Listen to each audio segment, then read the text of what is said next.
Այսօր որոշել եմ պատրաստել գետնանուշով հայկական հանվա։ Վերցրել եմ 500 գրամ ալյուր, մարմանդ կրակի վրա անընդհատ խառնելու եմ մինչև դառնա գեղեցիկ ոսկեգույն։ Ասեք համարյա դեղնել է ալյուրը, կավելացնեմ 4 ճաշի գթալ յուղ, մի փոքր յուղով կտապակեմ, անընդհատ խառնելով։ Յուղով է լավ տապակում ենք 5 րոպե ընդամենը։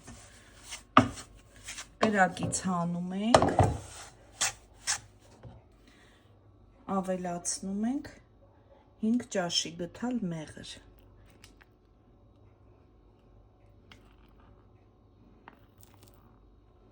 Եվ լավ խառնելու եմ։ Ահա, լավ խառնեցին։ Հիմա մի փոքր վանիլին կավելացնեմ։ Լավ կխառնեմ։ Գետնանուշը մի փոքր տապակեք։ Ահա, այսպիսի գնդիկներ ենք անելու։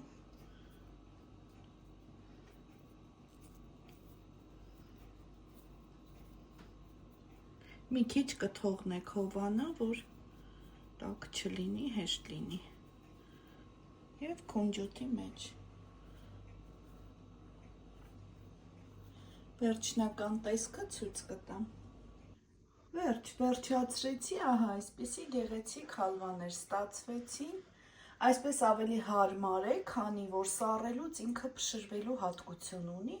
Ես նախընտրեցի այս տարբերակով պատրաստել, դուք էլ պատրաստեք, շատ գեղեցիկ է և համեղ։ Այսքանը, բարի ախորժակ, ցտեսություն։